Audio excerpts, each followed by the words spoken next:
देखिए अभी इसीलिए हम कहते हैं संकल्प क्यों करते हो? पता नहीं शाम तक जीवित रहें कि ना रहें, हमें भरोसा नहीं, तो हम संकल्प क्यों करें? भाई मैं ये करूंगा, ये संकल्प तो वो करे जिसको कल का भरोसा हो।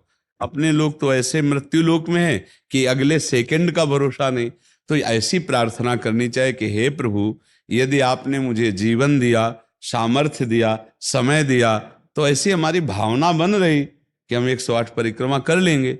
और अगर नहीं समय, नहीं शरीर सामर्थ्य रही, तो हम एक को नहीं करेंगे, तो कोई अपराध नहीं लगेगा। अगर संकल्प ले लिया कि अब 108 करेंगी, तो अब करना चाहिए। फिर देखो, संकल्प पूरा करना चाहिए। तो अभी इस जान तो शरीर में है ही, तो संकल्प के लिए फिर उसी कार्य में लगा जाता है। पर हम सबसे प्रार्थना करते हैं संकल्प ना लिया जाए। कभी कोई अगर नियम लेने की बात हो तो ये जरूर छूट दे दे कि हे प्रभु, यदि हमारा स्वास्थ्य ठीक रहा, हमारा जीवन रहा, तो हम आपके ऐसा कर लेंगे। और अगर नहीं रहा तो आपने कोई संकल्प किया नहीं, तो पाप नहीं लगेगा। ऐसे थोड़ा अपराध बनने की होती है कि 108 की। पर जी वो तब होता है जैसे कोई डील करते हैं ना, गोवर्धन महाराज मेरे पुत्र का नौकरी लग जाए, मैं 100 परिक्रमा करूंगी, तब जाके थोड़ा सा ऐसा ज्यादातर होता होगा, हाँ ऐसे पर भक्ति मिले ऐसा हाँ, तो कम ही होता है। हाँ तो करना चाहिए, फिर हमें लगता है करना चाहिए। पर अगर समय के पधार गया तो फिर कैसे कर पाएगा? मृत्यु लोक है और मरण धर्मा शरीर है, तो मुझे तो भरोसा 1 मिनट का नहीं है अपने शरीर का, कि 1 मिनट ही अगला जिएगा कि नहीं जिएगा। इसीलिए संकल्प विकल्प करने का अधिकार ही नहीं है। पता नहीं शाम तक जिएंगे क्यों भाई, पक्का है किसी को? अब पता नहीं शाम तक जिएंगे कि नहीं, तो हम क्या संकल्प करें? हमें तो यही कि प्रभु जैसे चलावे वैसे चल रहे। परिक्रमा करवा दिया, परिक्रमा करने बैठे बैठे राधा राधा जप रहे, मांग के खा लिया, भगवान के भरोसे बाबा जी। ऐसे गृहस्थी में अपने धर्म कर्म किए, जब समय मिला तो परिक्रमा कर गए। अच्छा, प्रार्थना करना स्वामी से कोई गलत बात नहीं कि हमारे बच्चे की नौकरी लग जाए, हमारा काम बन जाए, जरूर करो। भगवान से नहीं करोगे तो किससे करोगे? करना चाहिए।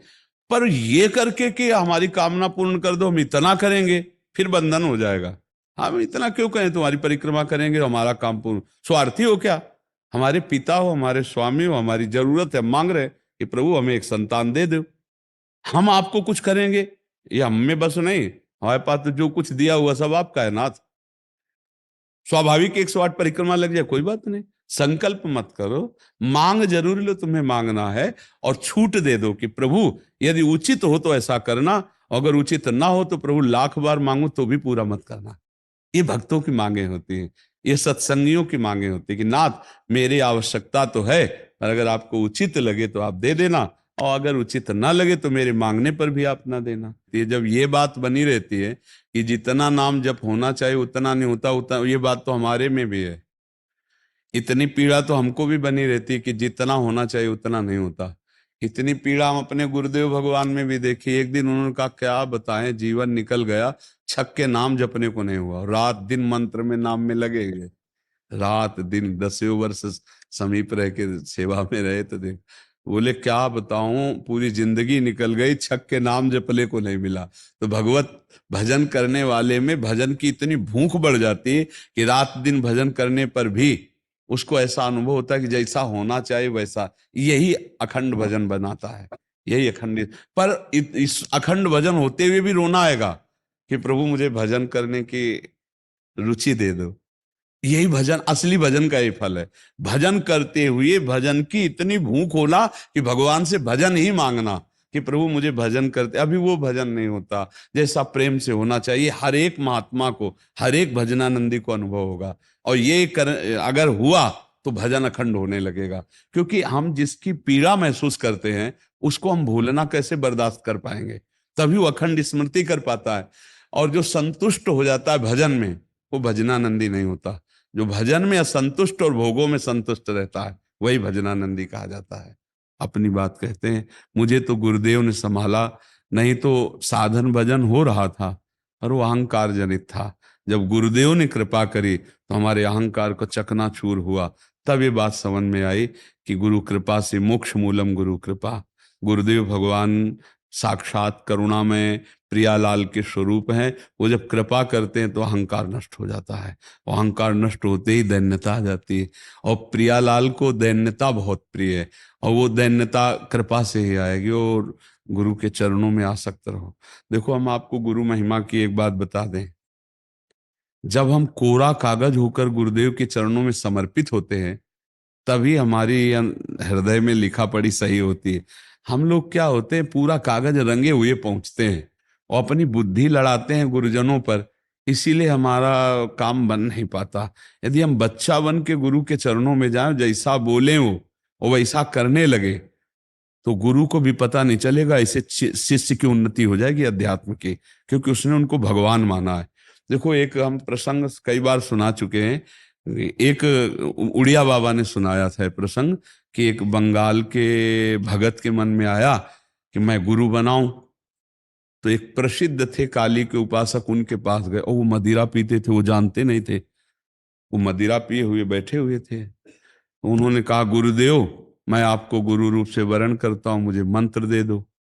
तो शराब के नशे में लड़खड़ाते हुए मंत्र बोले, तो अशुद्ध मंत्र और अशुद्ध अवस्था, पर वो सीधा सरल भक्त भगवान मान के गुरु की छवि लेके पूजा में रख के और मंत्रानुष्ठान, अशुद्ध मंत्र। 1 साल ही हुआ कि मां भद्रकाली प्रकट हो गई, काली, और उनका बेटा, तेरा गुरु ढोंगी है।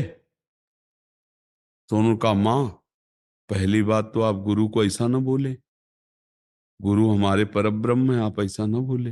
बोले, बेटा तो बहुत सरल है, जानता नहीं, वो शराब पीता है, और जो मंत्र दिया ना वो अशुद्ध है। मां ने कहा। तो उनका, मां, अब तो और विश्वास आपकी बात पे नहीं रहा। अगर गुरु ने अशुद्ध मंत्र दिया होता तो तुम 1 साल में आ गई, कैसे आ गई? बोले, बताने आई हूं कि मंत्र अशुद्ध है। तो उनका, मां, मैं अपने गुरु निष्ठा और गुरु मंत्र को नहीं छोड़ सकता, आप जाओ। तो उनका, बेटा, मैं तुम्हारी गुरु भक्ति पे प्रसन्न हुई, और आज से मेरे सिद्ध करने का मंत्र यही होगा, जो अशुद्ध मंत्र। ऐसा गुरु भाव किया जाता है। गुरु को परब्रह्म साक्षात माना जाता है।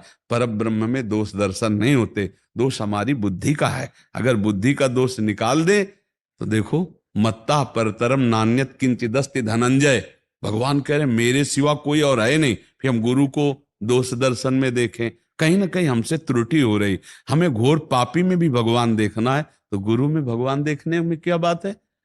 विचार करके देखिए। जब हम गुरु में भगवान देखते हैं तो अपना समर्पण करते हैं, और जब वो हमारे साथ उल्टा व्यवहार करते हैं और हम सह जाते हैं तो हमारा अहंकार नष्ट हो जाता है। राधे राधे सभी को। देखो, गुरुजी ने कितनी अच्छी बातें बताई कि हमें संकल्प कभी नहीं लेना चाहिए, क्योंकि संकल्प लेने के बाद हम बंध जाते हैं। वो संकल्प हमें पूरा करना पड़ता है, और अगर संकल्प हम इस जन्म में पूरा ना कर पाए तो उसके लिए हमें अगला जन्म भी लेना पड़ता है। तो इसलिए संकल्प कभी नहीं लेना चाहिए, सिर्फ भगवान से प्रार्थना करनी चाहिए और नाम जप करना चाहिए, तो हमारे सारे काम बन जाते हैं। बस हमें इस भगवान पर श्रद्धा रखनी चाहिए, गुरु पर श्रद्धा रखनी चाहिए, इसी से हमारे सारे काम बन जाएंगे, भजन मिल जाएगा, हमें आगे का रास्ता